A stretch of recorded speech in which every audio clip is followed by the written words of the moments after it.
उत्तर प्रदेश शिक्षक पात्रता परीक्षा अर्थात यूपी टीईटी 2021 की परीक्षा आपकी 28 नवंबर 2021 को प्रस्तावित है। इसके लिए बेसिक शिक्षा विभाग जो है तैयारी कर रहा है, सेंटरों के साथ जो है कम्युनिकेशन चल रहा है। अब इस परीक्षा को लेकर के संशय लोगों के बीच फैलाया जा रहा है, यूट्यूब चैनल्स के माध्यम से हो या किसी अन्य कम्युनिकेशन माध्यम जो आपका सोशल मीडिया होता है उसके माध्यम से, कि ये जो परीक्षा तिथि है ये चेंज होगी और इसके लिए आपको जो है नई तिथि मिलेगी। तो इसके बारे में मैं आपको बिल्कुल स्पष्ट करूंगा। साथ ही साथ 15 दिन में आप इसको कैसे क्वालिफाई कर सकते हैं और किन प्रश्नों को हमें जो है अब इग्नोर कर देना चाहिए और किन प्रश्नों पर जो है हमें फोकस करना चाहिए, ताकि हमारा जो यूपी टीईटी एग्जाम्स हैं वो कम से कम क्वालिफाई हो पाए और आप सोच सकते हैं कि आपके अधिक से अधिक अंक इसमें बन जाएं। तो ये जो प्रक्रिया है उसके लिए आपको जो है अच्छी तरीके से मेहनत करने की आवश्यकता थी, जो आप लोगों ने की हुई होगी। लेकिन यदि आपने अभी तक भी इस प्रक्रिया को जो है सुचारू रूप से नहीं कर पाए हैं या किसी निजी कारण से आप जो है इसकी तैयारी अच्छे ढंग से नहीं कर पाए हैं, तो अभी भी आपके पास समय है। इसे समय को आप जो है सदुपयोग में ला करके कम से कम इस परीक्षा को क्वालिफाई तो कर ही सकते हैं। इसके लिए आपको जो है कुछ सुझाव दिए जाएंगे। सबसे पहले हम एग्ज़ाम डेट के बारे में आपको क्लियर कर दें कि एग्ज़ाम डेट आपकी 28 नवंबर 2021 है और इसी दिन आपका जो है 2 पालियों में एग्जाम्स होगा। प्रथम पाली में आपका प्राइमरी लेवल होगा और द्वितीय पाली में आपका जो है जूनियर लेवल का एग्जाम्स होगा। कोई परीक्षा तिथि, कोई किसी प्रकार की अपडेट ऐसी नहीं है कि परीक्षा तिथि बदली जाए या आयोग का कोई ऐसा मूड नहीं है कि एग्जाम डेट आपकी चेंज की जाए। यूपीएसआई का एग्जाम्स है वो अलग चीज़ है, तो अभ्यर्थियों के लिए थोड़ी परेशानी होगी, लेकिन उसकी वजह से बहुत ज़्यादा दिनों के बाद जो है ये एग्ज़ाम की डेट मिली थी यूपी टीईटी को। लगभग 17 बार जो है इन लोगों ने अधियाचन भेजा था एग्ज़ाम सेंटर्स के लिए, तो जब जा कर के इनको जो है अनुमति मिली थी। तो इस परीक्षा को कराने की जिम्मेदारी बनती है, क्योंकि 2 वर्षों से परीक्षा नहीं हुई है। तो 28 नवंबर को आप जो है इसको निश्चित रूप से तैयारी कर करके ही देंगे, क्योंकि यहाँ से अभी आपके मन में यदि कोई डाउट है कि परीक्षा नहीं होगी तो बिल्कुल क्लियर कर लीजिए। दूसरी बात करते हैं 15 दिन में क्वालिफाई करने के लिए और किन प्रश्नों पर आपको फोकस करना है। तो ये मान करके चलिएगा टाइम ज़्यादा आपके पास नहीं है, तो इसमें क्या हमको जो है कुछ काम करने होंगे। ये काम है इस प्रकार से, पिछले आपको जो है 5 पेपर जिस भी लेवल का आप देख रहे हैं, प्राइमरी लेवल का है तो प्राइमरी लेवल वाले और जूनियर लेवल का है तो जूनियर लेवल वाले, सबसे ज़्यादा फोकस आपको जो है करना है वो प्राइमरी लेवल पर करना है। प्राइमरी लेवल पर क्यों करना है? क्योंकि यहीं से आपकी जो है वैकेंसीज आने की संभावना है। अगर भविष्य में वैकेंसीज आती हैं तो प्राइमरी लेवल की यानी कि सुपर टेट की वैकेंसीज आपके लिए आएंगी, क्योंकि जूनियर का ऑलरेडी पेपर उत्तर प्रदेश के अंदर हो चुका है। बाकी अन्य स्टेट में टीजीटी में ही आपका जो है जूनियर लेवल मांगा जाता है या आपकी सेंट्रल की भर्ती में। तो प्राइमरी लेवल में आपका जो है ये पहला पेपर आपका क्वालिफाई होना चाहिए, तो ज़्यादा फोकस आप जो है प्राइमरी लेवल पर करेंगे। तो पिछले 5 वर्ष के जो आपके जो पेपर हैं यूपी टीईटी के 5 वर्ष के जो पेपर हैं उनको जो है आप बिल्कुल ध्यान से पढ़ेंगे और एक एक क्वेश्चंस को, और आपकी समझ में आ जाएगा कि ये जो क्वेश्चंस हैं, सबसे पहले जो छात्रों को सबसे ज़्यादा दिक्कत करता है वो करता है मैथ्स के बारे में मैं आपको बात करता हूँ कि मैथ के 30 प्रश्नों में से जब आप इसको काउंट करोगे, देखोगे, तो आपको पता चल जाएगा कि प्रत्येक बार जो है इसी टाइप के क्वेश्चन पूछे जा रहे हैं, क्योंकि पीएनपी के पास आप समझ सकते हैं कि इतना टाइम नहीं है कि वो सिलेबस को थोड़ा बहुत चेंज कर सके या अपने जो क्वेश्चन है वो नए तरीके से डाल सकें। तो कम से कम आपके जो है 25% ऐसे ही आएंगे इन 30 में से जो आपसे पिछले वर्षों में पूछे गए हो। मतलब जो के तो क्वेश्चन तो आपको नहीं मिलेंगे, लेकिन टाइप आपका वही रहेगा, प्रकार आपका वही रहेगा और उसी प्रकार के क्वेश्चंस आपसे पूछे जाएंगे। जैसे क्वेश्चन पूछा जाएगा कि आपसे साधारण तौर पर के 5% वार्षिक ब्याज की दर से 950 रुपये 3 वर्ष में कितने हो जाएंगे या उसको कितना देना होगा, उस तरीके के क्वेश्चंस हैं। तो बिल्कुल वही क्वेश्चंस आपसे पूछे जाएंगे। सिंप्लीफिकेशन से क्वेश्चंस अच्छे आते हैं, आपका लाभ हानि से बहुत ज़्यादा क्वेश्चंस आते हैं, आपकी परसेंटेज से बहुत ज़्यादा क्वेश्चंस आते हैं, एवरेज से अच्छे खासे क्वेश्चंस आते हैं।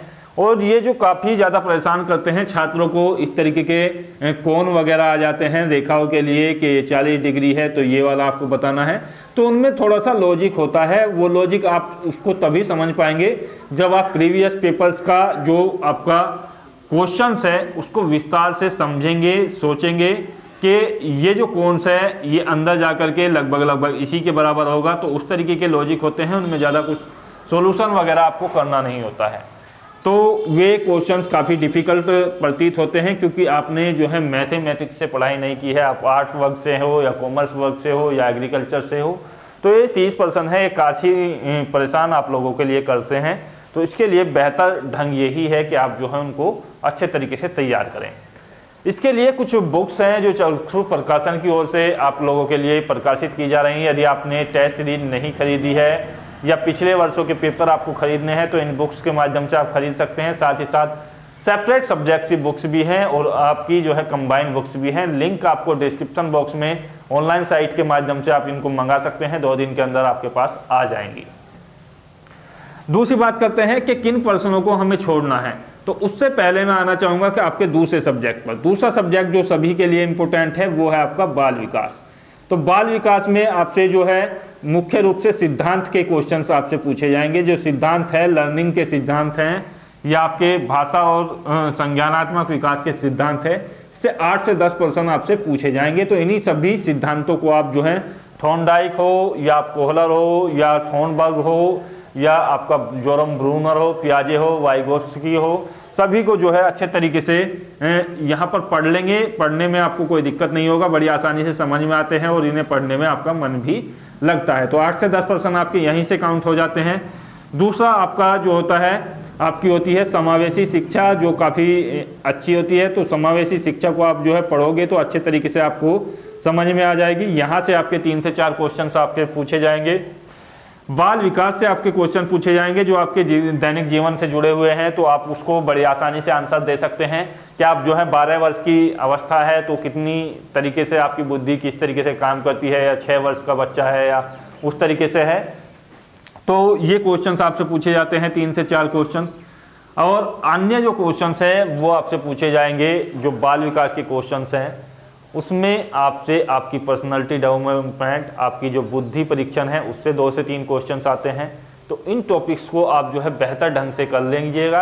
ये जो आपको बिल्कुल पिछले पेपर देखने से बिल्कुल समझ में आ जाएंगे कि बिल्कुल वही तरीके के क्वेश्चन जो है बार बार पूछे जा रहे हैं। और हो सकता है कि इस पेपर में कम से कम 150 में से 15 से 20 क्वेश्चन आपको पिछले पेपरों के भी देखने को मिल जाते हैं। लैंग्वेज की यदि बात की जाए तो लैंग्वेज में आपकी 2 लैंग्वेज होती हैं, एक तो हिंदी आपकी है ही और दूसरी आपकी जो चुनी हुई लैंग्वेज है। तो बिल्कुल वही क्वेश्चन, बिल्कुल वही प्रारूप आपका आता है। यदि संधि से 4 क्वेश्चन है तो 3 या 4 क्वेश्चन इस बार भी आएंगे और उसी तरीके के होंगे। समाज के क्वेश्चन है तो समाज से आपके आएंगे, उसी तरीके से आपसे बिल्कुल वही क्वेश्चन पूछे जाते हैं। पर्यावरण के लिए जो स्टूडेंट्स पर्यावरण का पेपर है वो 30% जो है बहुत ज़्यादा इम्पोर्टेंट है, क्योंकि यही आपको जो है क्वालिफाई और डिस्क्वालीफाई को निर्धारित करते हैं। इन 30 क्वेश्चंस में से आपको जो है 5 से 7 क्वेश्चन जो हैं संविधान के आपके आएंगे, बिल्कुल सिंपल क्वेश्चंस आएंगे। और ये जो क्वेश्चंस हैं इसमें आपसे लोकसभा की सीटें, इस तरीके के क्वेश्चंस या राष्ट्रपति के अधिकार या वोट देने का अधिकार, उससे संबंधित क्वेश्चंस होते हैं, बहुत ज़्यादा ईजी होते हैं।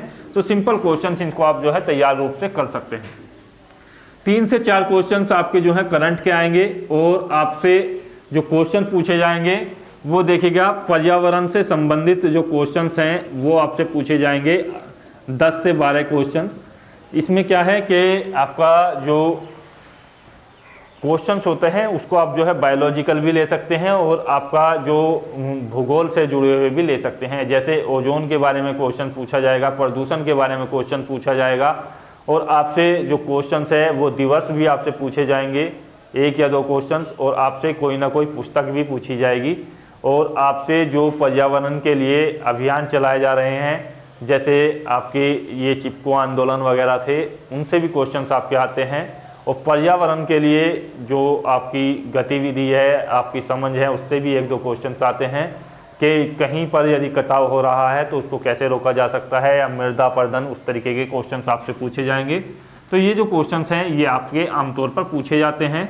बाकी आपके जो 4 से 6 क्वेश्चंस हैं वो आप जो है इसको साइंस के तौर पर ले सकते हैं। आपके बायो के जो क्वेश्चंस हैं इसको आप मान करके चलिएगा कि बायो साइंस में आपसे क्या पूछा जाएगा, आपके शरीर से जुड़े हुए क्वेश्चंस मुख्य रूप से ज़्यादा पूछे जाएंगे कि आपकी जो खून की कमी है वो किसके कारण होती है, खून का लाल रंग किसके कारण होता है, या इस तरीके से, या इस बीमारी में जो है पारे की अधिकता के कारण कौन सा रोग होता है। इस तरीके से क्वेश्चंस आपसे पूछे जाएंगे। और बाकी जो आपको इग्नोर नहीं करना है, तो इग्नोर जो क्वेश्चंस करने हैं वो ये करने हैं, जो आपको टॉपिक्स नहीं आता है उसको आप जो है फिलहाल छोड़ दीजिएगा। पहले ये 5 पेपर बिल्कुल अच्छे तरीके से तैयार कर लें, उसके बाद आपके दिमाग से जब आप किताब को पढ़ोगे तो वही क्वेश्चंस को आपका दिमाग कैच करेगा जो पिछले वर्षों के टाइप क्वेश्चंस हैं, यानी पिछले वर्षों में आपसे पूछे गए हैं उसी टाइप के क्वेश्चंस को पकड़ता है।